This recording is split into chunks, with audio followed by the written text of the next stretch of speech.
aquel quien es la luz del mundo, quien es la luz, quien brilla y quien su fuego nunca se acabará.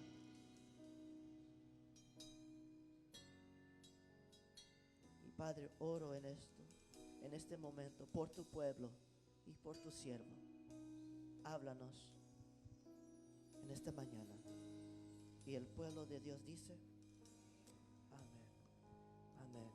Pueden tomar su asiento, mis queridos hermanos. Dios es bueno, Dios es bueno. ¿Cuánto pueden decir que Dios es bueno? ¿Por qué no le dan un aplauso fuerte, pues?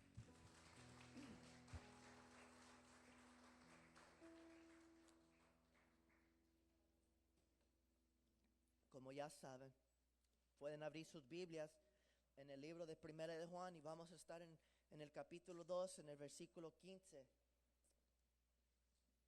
y el 17. Dos versículos, pero son dos versículos llenos de sabiduría. Y le quisiera contar una historia antes de ir en la palabra de Dios. Un amigo mío tomó la decisión una vez a viajar fuera del país para ver a una muchacha, y le informó a sus padres sobre esa decisión que había tomado. Pero a él no le importó que sus padres no conocieran a la muchacha ni a su familia.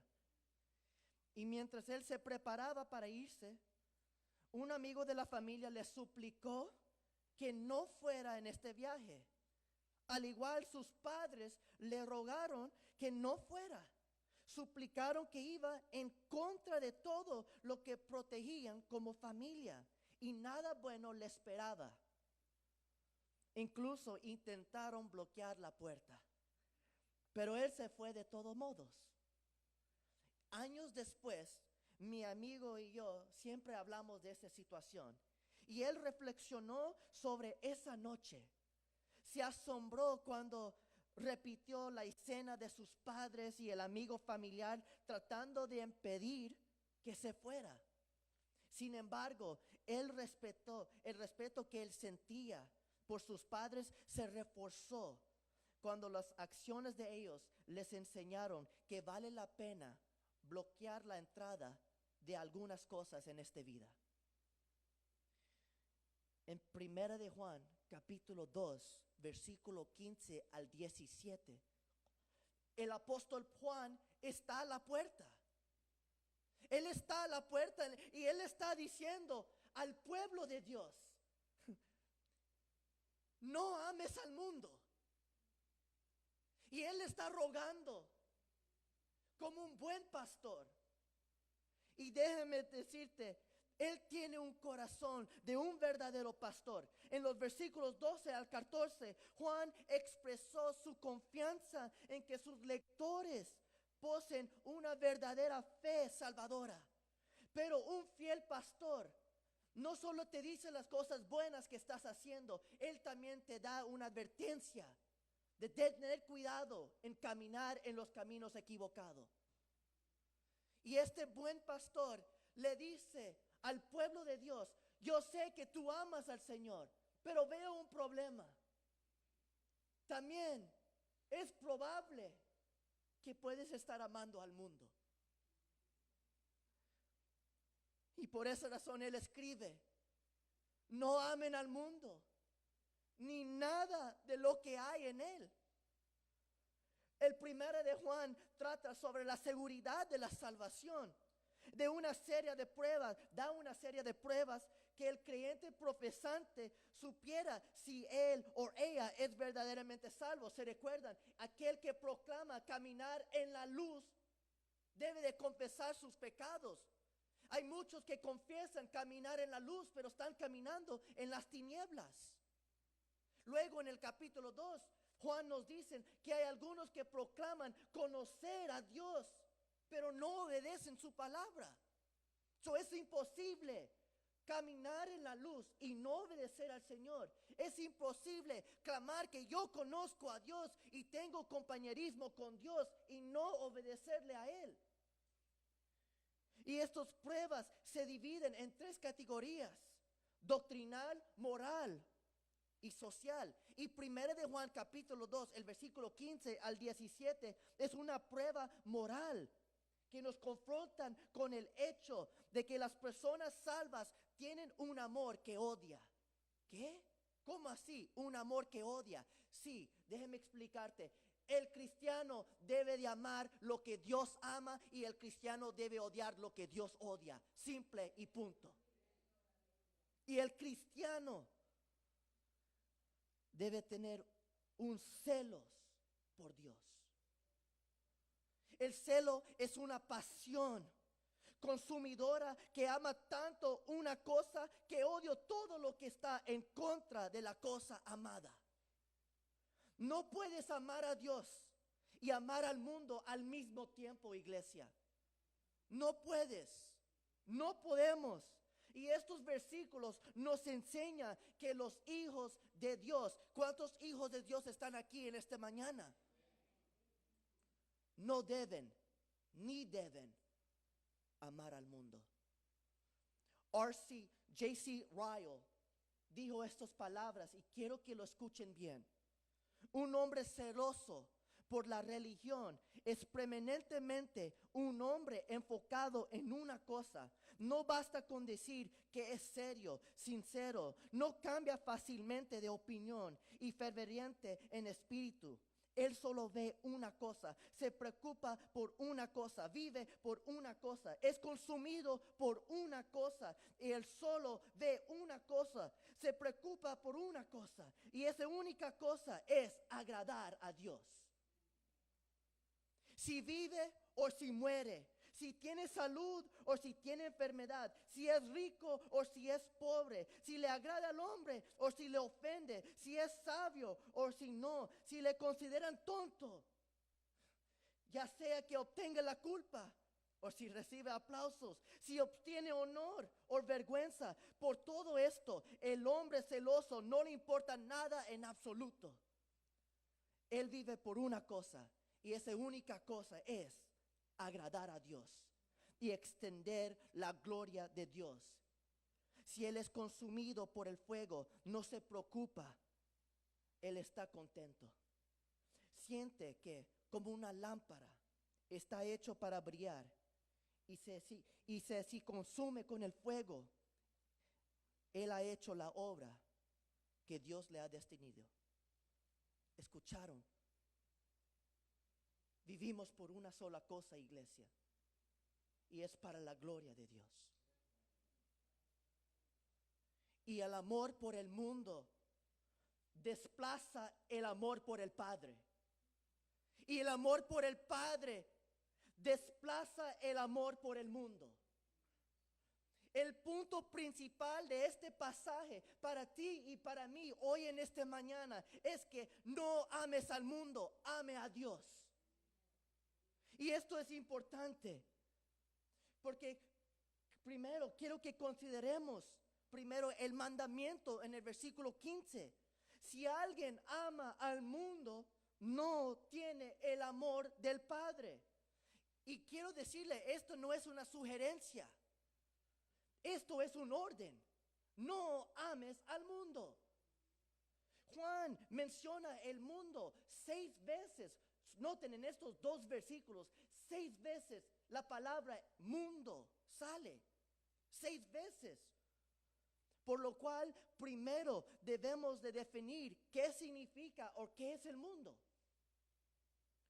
En Juan capítulo 3, versículo 16, el famoso versículo que creo que todos lo sabemos. Porque tanto amó Dios al mundo que dio a su Hijo unigénito, para que todo el que cree en Él no se pierda, mas tenga vida eterna. No entiendo esto. ¿Por qué Dios nos dice a nosotros a no amar al mundo? Pero sin embargo Dios mandó a su Hijo por amor al mundo.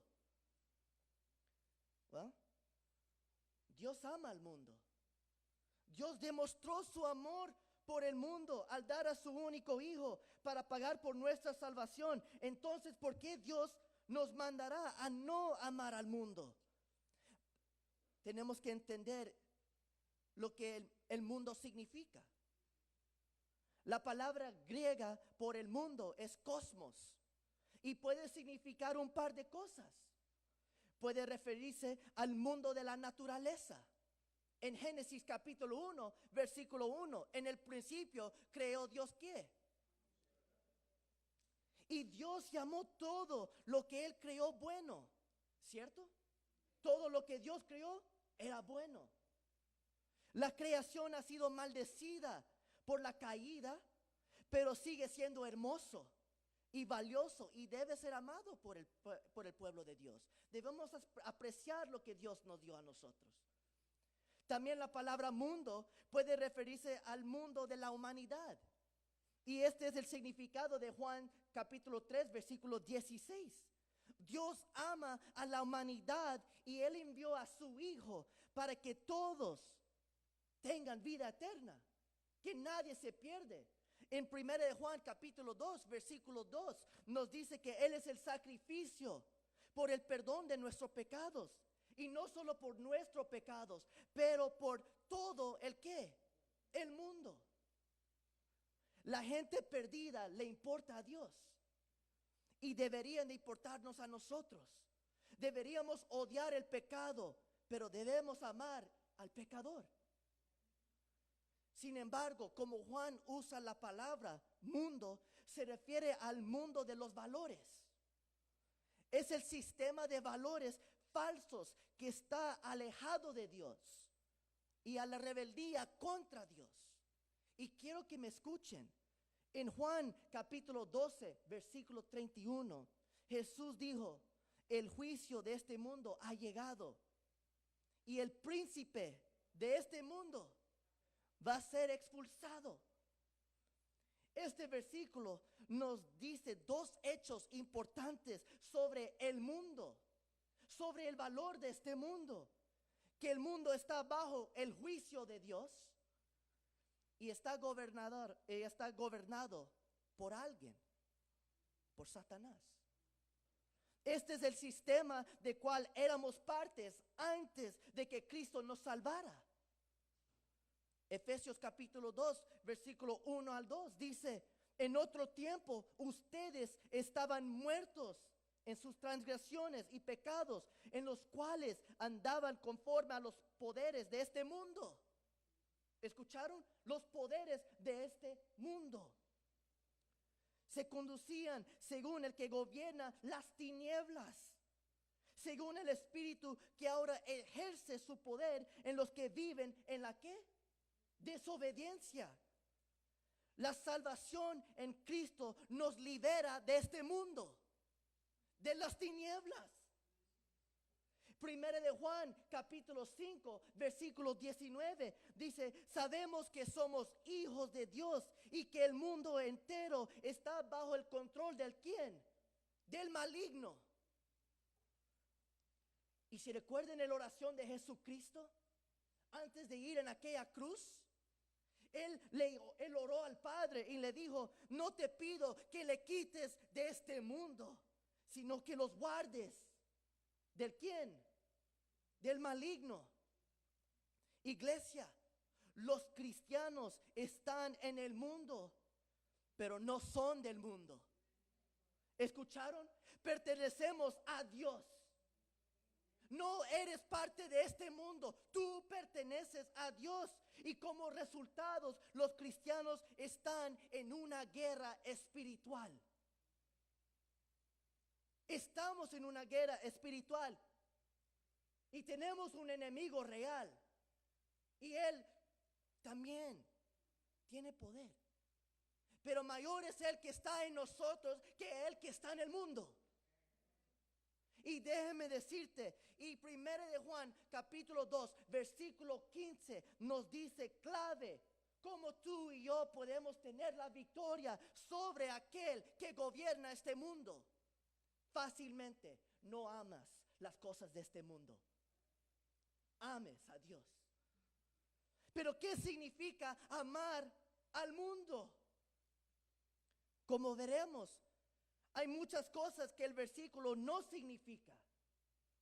Cuando dice no ames al mundo, no significa que no ames a la gente del mundo.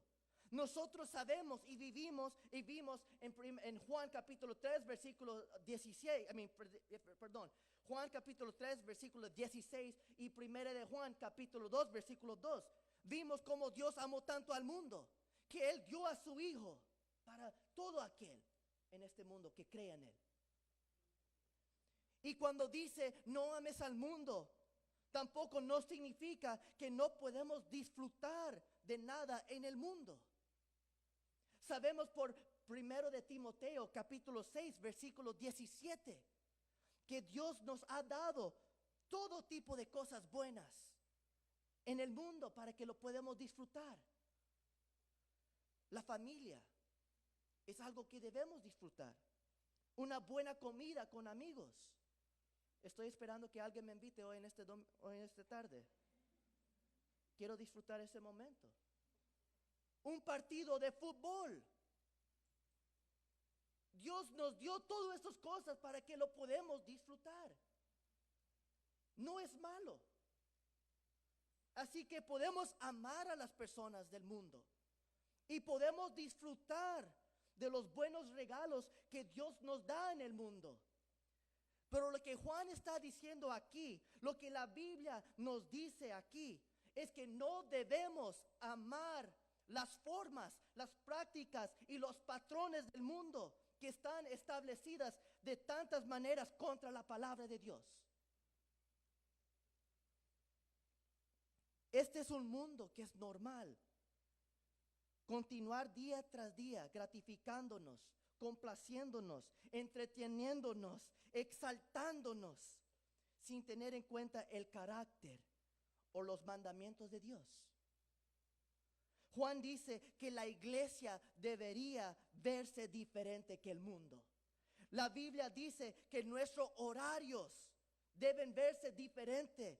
Nuestros gastos deben verse diferente. Nuestros matrimonios deben verse diferente. Nuestra creencia de los hijos deben verse diferente. Nuestra pureza debe verse diferente. Nuestras posiciones, nuestras vidas deben verse diferentes que el mundo.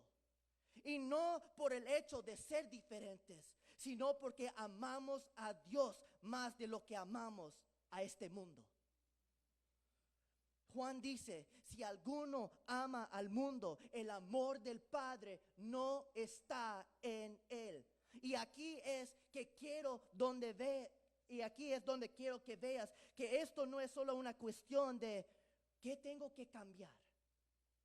No, esto es una cuestión del corazón. ¿Qué o a quién deseamos más? ¿Quién o qué tú deseas más?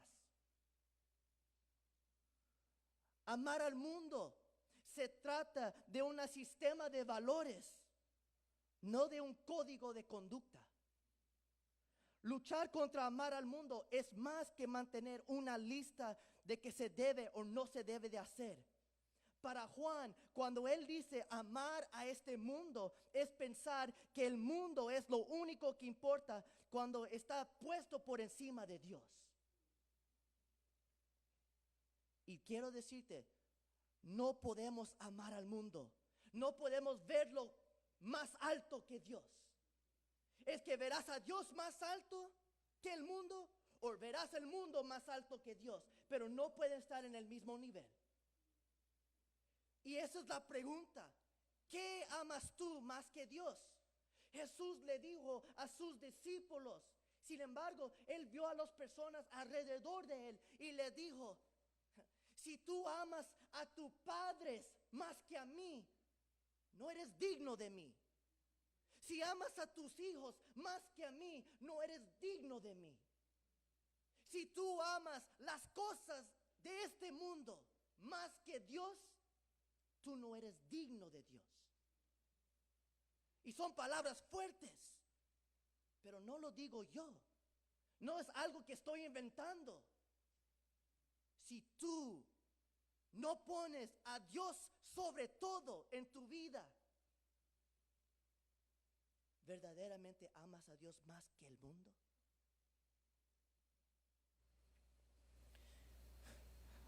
De hecho, mira la advertencia en el versículo 17 conmigo.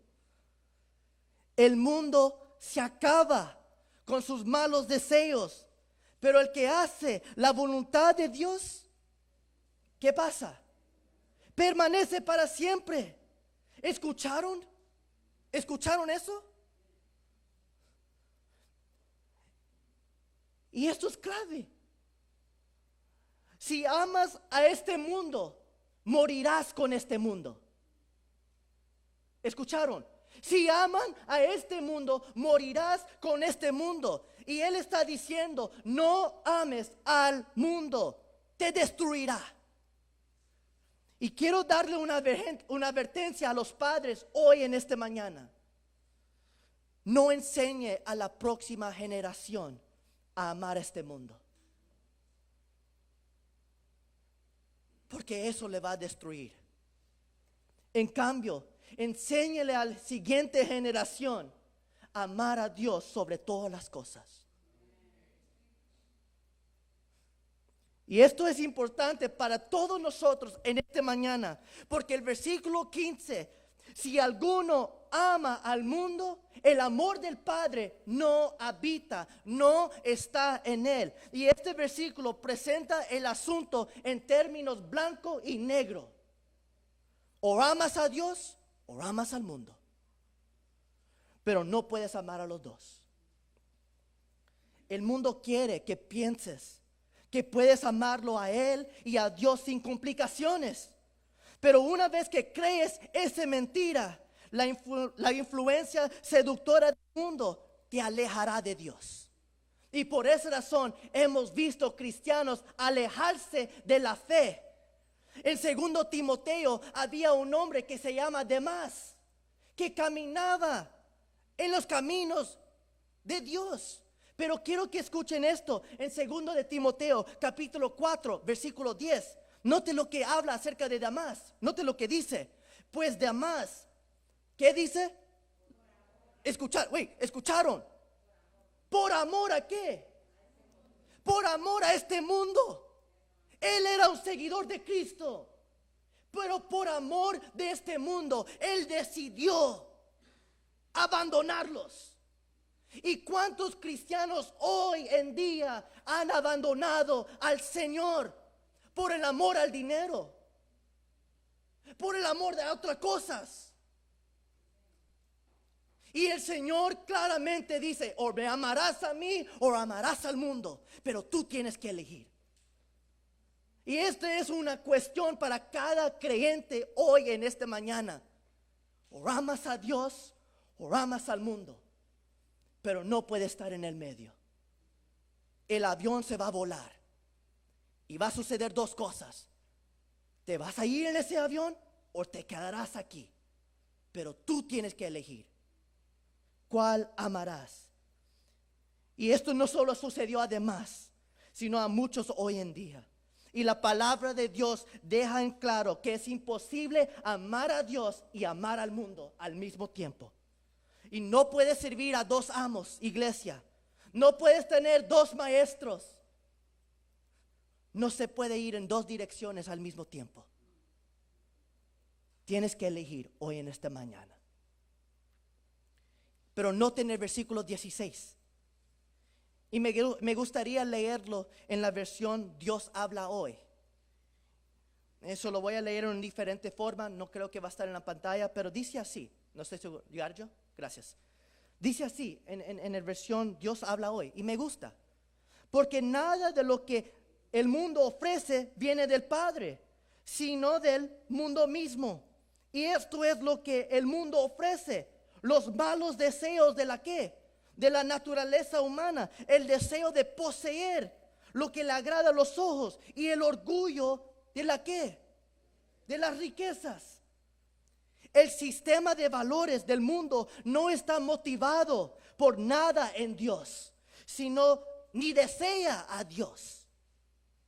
Note lo que motiva al mundo: los deseos de la carne, los deseos de los ojos y el orgullo por las posesiones, en querer tener más. Los deseos de la carne incluye cualquier cosa que enamora la naturaleza caída del hombre. La carne no significa el cuerpo.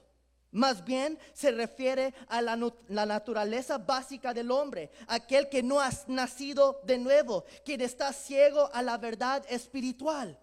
La carne es la naturaleza que recibimos en nuestro nacimiento físico, pero el espíritu es la naturaleza que recibimos en el segundo nacimiento. ¿Se recuerda de Nicodemo que habló con Jesús? ¿Qué tengo que hacer para ser renacido? ¿Para renacer? Y Jesús le dice, ¿qué? Perdón. What do I have to do to be reborn? Okay. Pero el punto es, ¿qué tengo que hacer? Y Jesús le dice, tienes que renacer de nuevo. Y Nicodemo le hace la pregunta, pero ¿cómo puedo renacerme? Si ya nací, ya estoy grande. Pero Jesús no estaba hablando físicamente. Estaba hablando ¿qué? Espiritualmente. Cuando confiamos en Cristo, nos convertimos en participantes de la naturaleza divina. Un cristiano tiene tanto la vieja naturaleza, el carne, como la nueva naturaleza, espíritu, en su vida. Quiero que noten conmigo en Gálatas capítulo 5, el versículo 17 al 23. Gálatas capítulo 5, versículo 17 al 23 nos dice esto. Así que les digo, vivan por el ¿qué? Gálatas capítulo 5, versículo 17. Noten lo que dice. Giovanni, it's NIV. No Dios habla hoy. Así que les digo, vivan por el ¿qué? Por el Espíritu. Y no seguirán los deseos de ¿qué? La naturaleza pecaminosa, la carne. Porque este desea lo que es contrario al ¿quién? Al Espíritu. Y el Espíritu desea lo que es contrario ¿a quién? A ella. Los dos se oponen entre sí. De modo que ustedes no pueden hacer lo que quieren. Pero si les guía el Espíritu, no están bajo la ley. ¿Escucharon? Hay una pelea entre nosotros, entre la carne y el Espíritu. Hay un parte de la naturaleza vieja, pero somos renacidos de nuevo por mediante de Cristo Jesús. Pero también dice que no solo tenemos una batalla contra los deseos de la carne, pero el deseo de los ojos. Los deseos de la carne es vivir de lo que sientes. Los deseos de los ojos es vivir de lo que ves. Un deseo es físico, el otro es atractivo. El Salmo 119, versículo 37, debería ser nuestra oración hoy en esta mañana y todos los días. Aparta mi vista de cosas vanas. Dame vida conforme a tu palabra. ¿Escucharon? Aparta mi vista de las cosas que vanas. Pero al igual quisiéramos que veamos rápidamente el orgullo en las posiciones. El orgullo es un pecado engañoso. No hay pecado en la Escritura que Dios castiga más rápido o severamente que el orgullo o que el orgulloso. Proverbios capítulo 16, versículo 18 dice, al orgullo le sigue la ¿qué? La destrucción. A la altanería, el fracaso. Debes proteger tu corazón del orgullo. Eres más de lo que tienes. Eres más que donde vives. Eres más de lo que conduces. No dejes el orgullo que te haga pensar que eres más de lo que tienes por lo que tienes. ¿Escucharon? No dejes que el orgullo te haga pensar que eres más de lo que tienes por lo que tienes. Es una trampa. Pero ahora bien, esto es importante. ¿Se recuerdan la lucha o las cosas que Juan nos dice? De cosas del mundo, acerca de la carne, acerca de los ojos y acerca de ¿qué? Las posiciones. Quisiera mostrarlos algo rápidamente. Y yo quiero que vayan conmigo en Génesis capítulo 3. Porque esto es importante para cada uno de nosotros.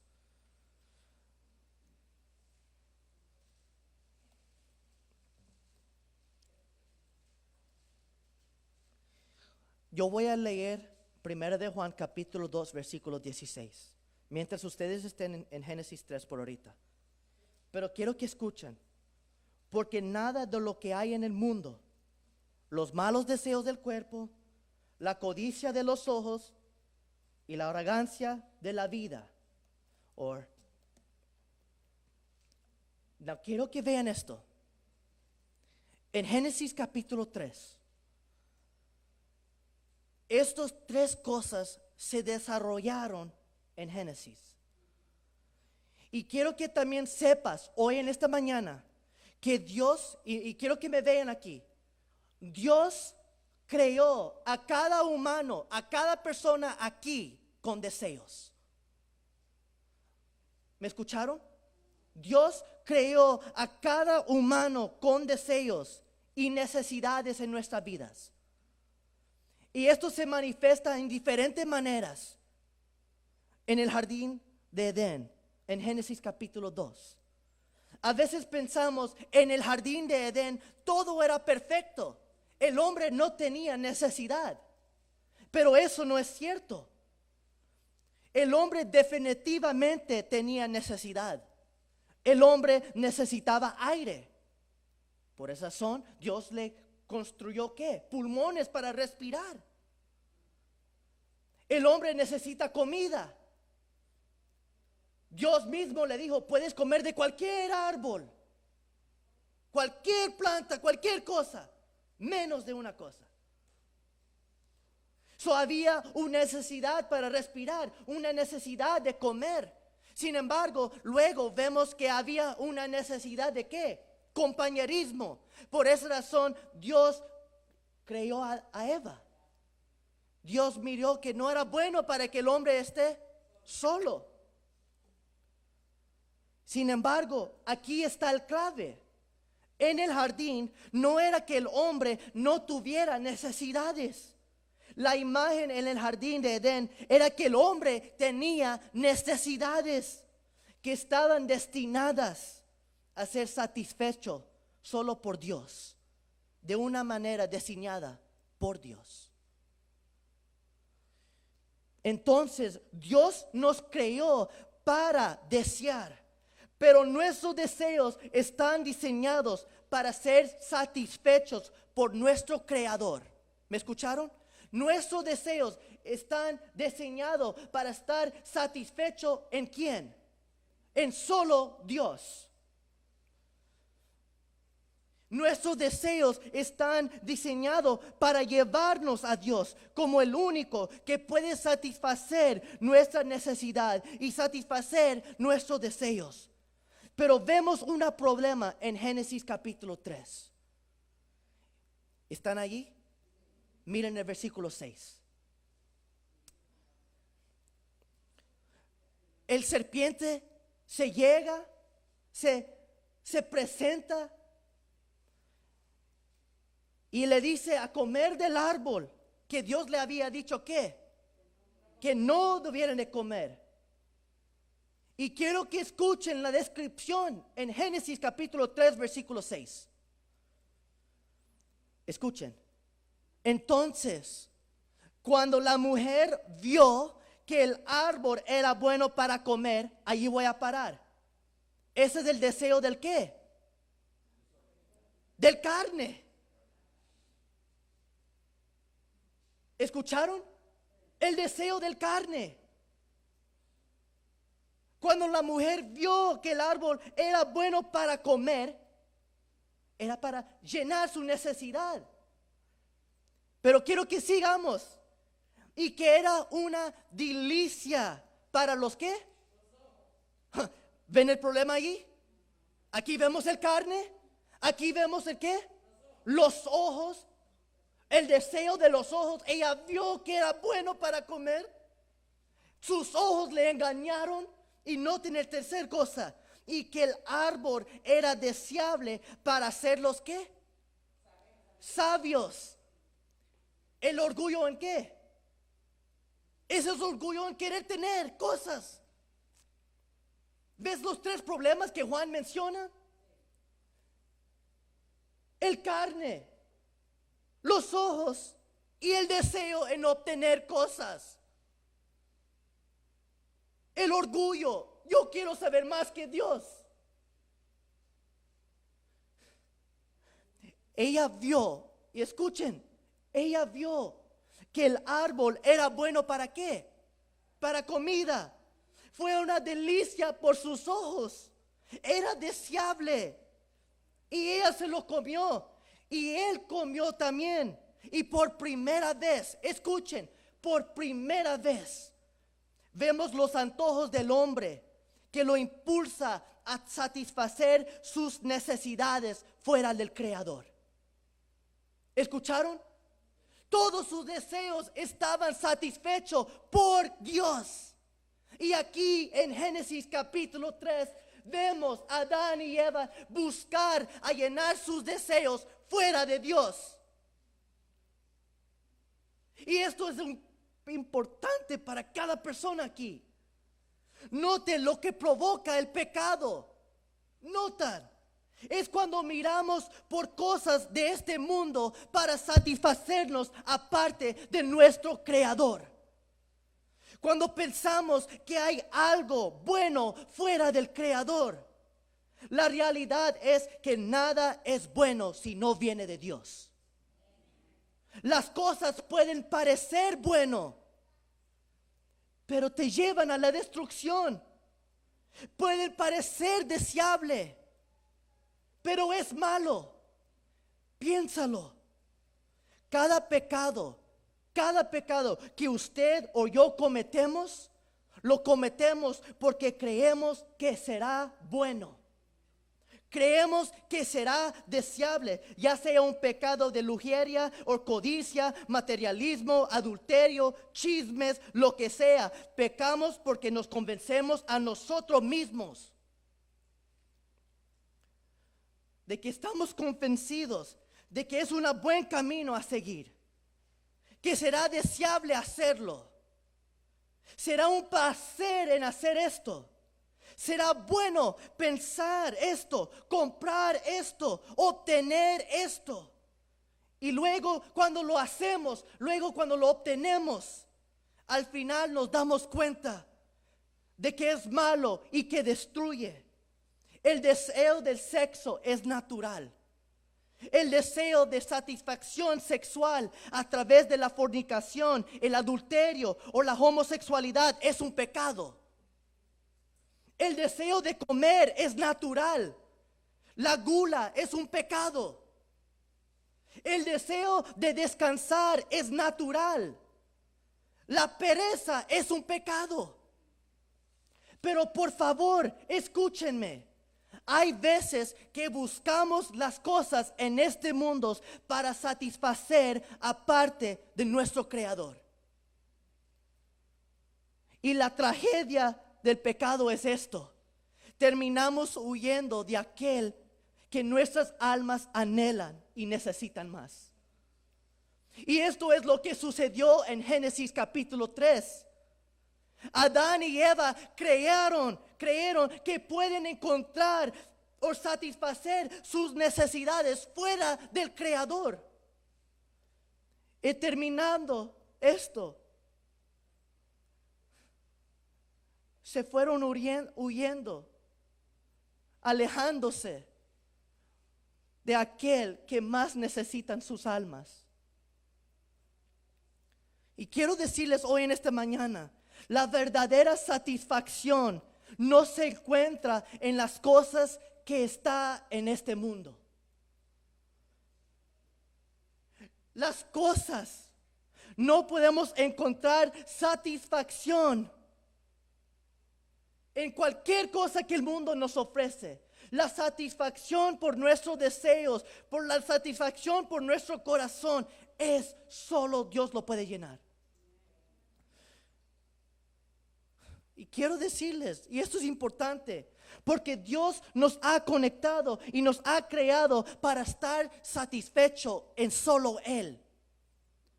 No en las cosas, sino en Él. Y esto es enorme. Y por esto detesto, y escúchenme, y por eso detesto el evangelio de la prosperidad. Que no es un evangelio en absoluto. Es basura. Ven a Dios para conseguir cosas de Dios. Confía en Dios para recibir esto. No, escúchenme, iglesia. Tú no llegas a Dios para recibir cosas de Dios. Tú llegas a Dios a recibir a Dios. Tú ven a Dios porque Dios es el único que puede satisfacer tus necesidades. El dinero no te puede hacer feliz. Las mujeres o los hombres no te pueden ser feliz.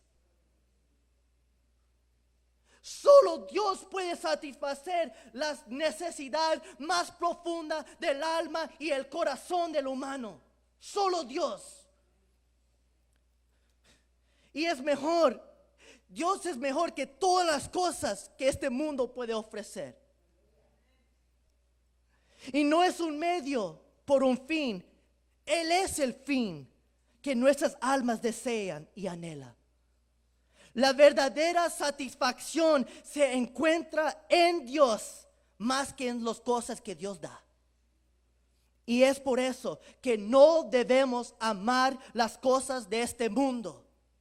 Damas y caballeros, nuestro anhelo más profundo no es por algo, sino por alguien. Sin embargo, buscamos nuestros deleites en muchas otras cosas. Podemos emocionarnos tanto por quien gana un juego cuando Real Madrid gana. Y podemos deprimirnos cuando Barcelona pierde un juego. Y nuestras emociones pueden influir mucho en cosas que no importan. Pero hay uno que importa y se merece. No solo nuestra creencia intelectual, sino nuestro afecto emocional. Nuestro deseo, nuestro gozo y nuestra satisfacción se encuentra en solo una persona, Cristo Jesús.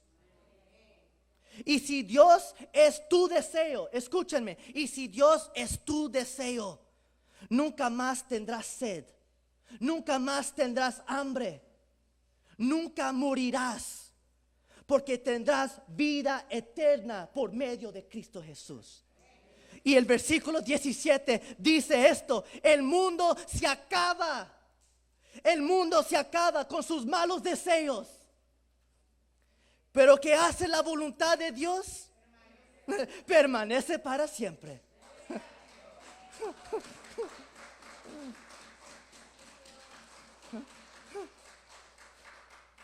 Y por esa razón no debes amar el mundo.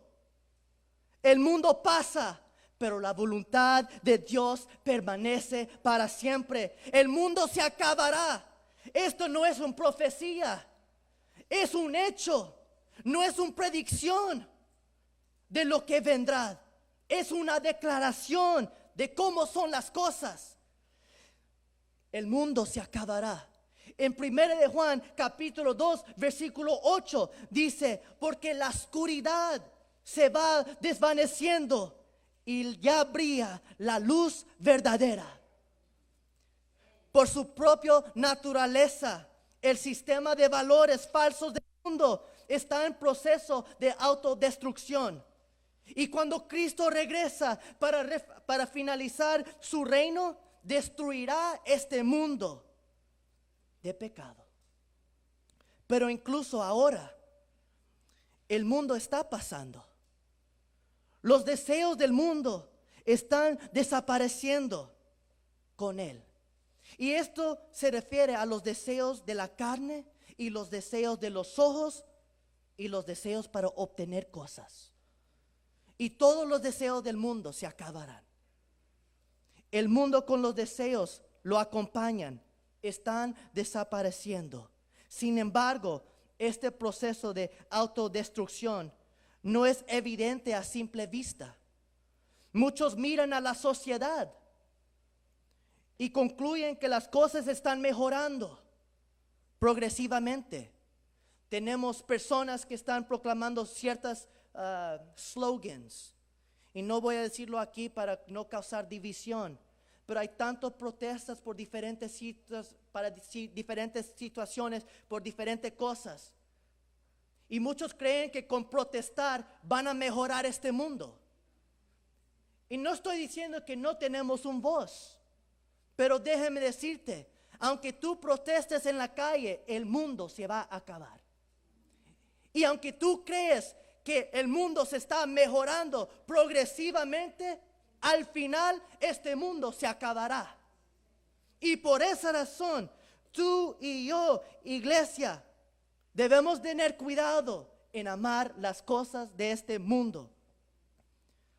Porque si pensamos con el mundo, iremos con el mundo.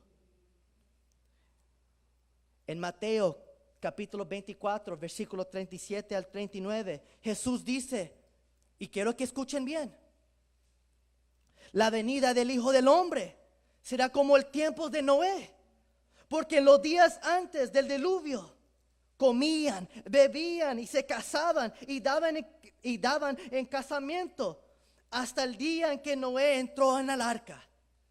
Y no supieron nada de lo que sucedería hasta que llegó el diluvio y los llevó a todos. Y así será la venida del Hijo del Hombre. Los ciegos no pueden ver, pero el mundo pasa justo con sus deseos. Y por eso no debemos amar al mundo. No hay futuro en ello. Quiero que piensen en esta forma. Su apariencia de permanencia es un engaño. El mundo está pasando. ¿Por qué construir sobre una base que no puede soportar una tormenta? ¿Por qué invertir en una empresa que va a quebrar? ¿Por qué comprar un boleto de primera clase en un barco que al final se va a hundir? ¿Por qué invertir tu tiempo en este mundo si el mundo se va a acabar? Debemos invertir nuestro tiempo en lo que importa más, el reino de Dios, lo que nunca se acabará. Y por esa razón, déjame decirte, lo que nunca se acabará, aquel que hace la voluntad de Dios, permanece para siempre. A menudo tratamos la voluntad de Dios como un misterio. ¿Cuál es la voluntad de Dios? ¿Cuál es la voluntad de Dios para mi vida? A veces hacemos esa pregunta, pero quiero decirte que la Escritura no está preocupado por esta pregunta. Se presenta como la respuesta a la pregunta. Cada vez que la Escritura habla, revela la voluntad de Dios para ti y para mí. La voluntad de Dios no es una rompecabezas para resolver. Es una verdad divina en la que se debe confiar y obedecer. Proverbios 3, capítulo 5, versículo 6, ¿no? Confía en el Señor con todo tu ¿qué? Con todo tu corazón, y no te apoyes en tu propio ¿qué? Entendimiento. Reconócelo en ¿qué? En todos tus caminos. Y Él enderezará tus ¿qué? Tus sendas. La Biblia nos enseña a encontrar la voluntad de Dios. No está perdido, no está escondido. La Biblia nos enseña a hacer la voluntad de Dios. Y aquí hay una gran motivación para ti y para mí para hacer la voluntad de Dios. Porque el que hace la voluntad de Dios permanece para siempre. La voluntad de Dios es su propósito soberano, eterno y perfecto. No puede fallar. El propósito de Dios, la voluntad de Dios no puede fallar. No puede. Proverbios capítulo 19, versículo 21 dice esto: muchos son los planes en la mente de un hombre, pero el propósito del Señor es que Giovanni, you put it? Oh, no lo puso. Mantendrá. Yo estaba tan emocionado, pensaba que Proverbios capítulo 19, versículo 21. Muchos son los planes en la mente de un hombre, pero el propósito del Señor es que se mantendrá. La voluntad de Dios permanece para siempre. Por tanto, el que hace la voluntad de Dios permanece para siempre. Y esto no es una lotería que premia a la persona, que selecciona los números correctos en el momento correcto. Este es un estilo de vida. Y es una práctica continua. Es una larga obediencia en la misma dirección. Es encaminar en la luz y vivir como Jesús. El que proclama estar, el que proclama permanecer en Cristo, debe de vivir como Cristo. Efesios 2, versículo 8, nos dice claramente: porque por gracias habéis sido salvados mediante la fe, y esto no es obra tuya, es el don de Dios. Juan no está diciendo que hacer la voluntad de Dios sea un requisito para tener la vida eterna. Sabemos claramente que somos salvos por mediante de ¿quién?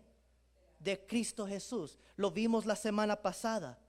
Somos salvos por Cristo Jesús y nada más. No somos salvos por lo tan buenos que somos. No somos salvos por lo tanto que obedecemos a Dios. Somos salvos por medio de Cristo Jesús.